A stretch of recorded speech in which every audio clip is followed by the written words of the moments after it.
السلام علیکم ویورز، کیسے ہیں آپ سب؟ Welcome back to my channel learning ideas with Ayesha. Today I'm back with another video, اور ٹاپک ہے میرے ویڈیو کا حضرت عثمان بن عفان رضی اللہ تعالیٰ عنہ پہ چھوٹا سا مضمون. یہ کہہ سکتے ہیں کہ 10 to 11 لائنز اور حضرت عثمان بن عفان رضی اللہ تعالیٰ عنہ.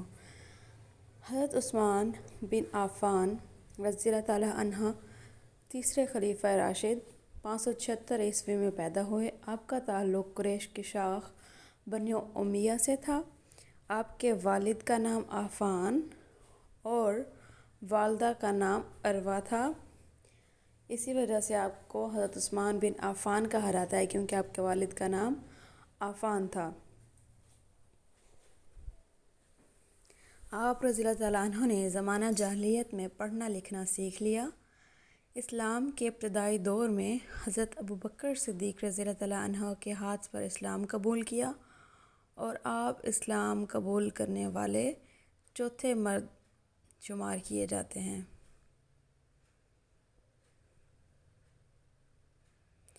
آپ رضی اللہ تعالیٰ عنہ نے جوانی میں ہی تجارت کا پیشہ اختیار کیا اور مالدار ہو گئے. آپ کو ثروت اور سخاوت کی وجہ سے غنی کے لقب سے نوازا گیا، کیونکہ آپ بہت زیادہ سخی تھے. آپ اللہ اور اسلام کی راہ میں بہت زیادہ مال خرچ کرتے تھے. انہوں نے اسلام کے فروغ اور استحکام کے لیے اپنی دولت کو بے دریغ خرچ کیا، اس لیے آپ کو غنی کے لقب سے نوازا جاتا ہے. حیا، رحم دلی اور سخاوت آپ کی نمایاں خوبیاں تھیں. آپ بہت زیادہ خدا ترس اور رحم دل تھے. جب بھی اسلام اور مسلمانوں کو مالی تعاون کی ضرورت پڑی تو آپ نے بڑھ چڑھ کر مدد کی، اور اسلام کی تاریخ آپ کی سخاوت کے واقعات سے بھری پڑی ہے. رسول پاک صلی اللہ علیہ وآلہ وسلم نے اپنی بیٹی حضرت رقیہ رضی اللہ تعالیٰ عنہ کی شادی حضرت عثمان سے کی. حضرت رقیہ کی وفات کے بعد آپ صلی اللہ علیہ وسلم نے اپنی دوسری بیٹی حضرت ام کلثوم کی شادی بھی حضرت عثمان سے کر دی. اس لیے آپ کو ذوالنورین یعنی دو نور والا بھی کہتے ہیں، کیونکہ آپ صلی اللہ علیہ وسلم کی دو بیٹیاں آپ کے نکاح میں آئیں. حضرت عثمان بن عفان اسلامی تاریخ کے تیسرے خلیفہ منتخب ہوئے، اور 12 سال آپ کے خلافت کا دور رہا. اس 12 سالہ دور میں اسلامی مملکت کی سرحدیں چاروں جانب پھیل گئیں.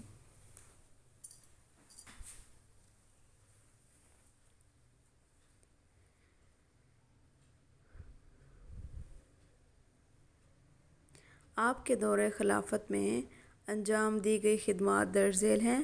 مسجد نبوی کی توسیع کی گئی، مطلب کہ پہلے مسجد نبوی چھوٹی تھی، پھر اس کا احاطہ جو ہے وہ تھوڑا سا بڑا کیا گیا. مسجد قباء کی تعمیر کے لیے مالی امداد فراہم کی گئی، اور زکوٰۃ کا خود نکالنے کا طریقہ بھی نکالا گیا. اس کے علاوہ پہلا باقاعدہ اسلامی بحری بیڑا تیار کیا گیا. بحری بیڑا مطلب جو پانی پہ سفر کرتے ہیں، وہ پہلا باقاعدہ آپ کے دور میں ہی تیار کیا گیا. قرآن پاک کی نقلیں تیار کروا کر اہم شہروں میں محفوظ کر دی گئی تاکہ قوم ایک قرت پر جمع ہو جائے. اس طرح قوم ایک قرت پر جمع ہو گئی.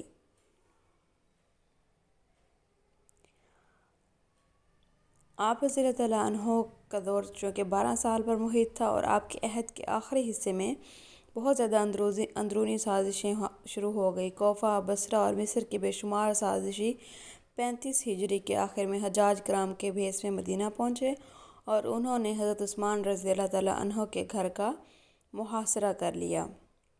محاصرے کا مطلب ہوتا ہے کہ چاروں طرف سے گھر کو گھیراؤ کر لینا، اور یہ محاصرہ تقریباً 22 روز تک جاری رہا. 22ویں روز محاصرے کرنے کے بعد 20 مئی 656 عیسوی کو حضرت عثمان رضی اللہ تعالیٰ عنہ کو شہید کر دیا گیا، اور اس وقت شہید کیا گیا جب آپ اپنے گھر میں قرآن پاک کی تلاوت فرما رہے تھے.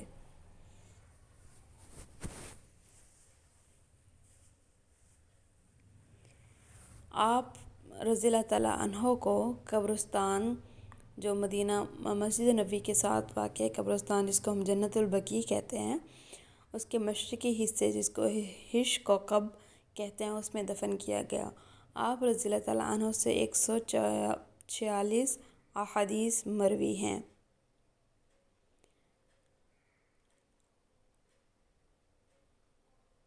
یہ چھوٹا سا ٹاپک تھا حضرت عثمان رضی اللہ تعالیٰ عنہ پہ۔ Thanks for watching the video. If you like my video, اگر آپ کو میری ویڈیو اچھی لگی ہے تو میرے چینل کا سبسکرائب کریں اور میری ویڈیو کو لائک کریں اور شیئر کریں۔ اللہ حافظ۔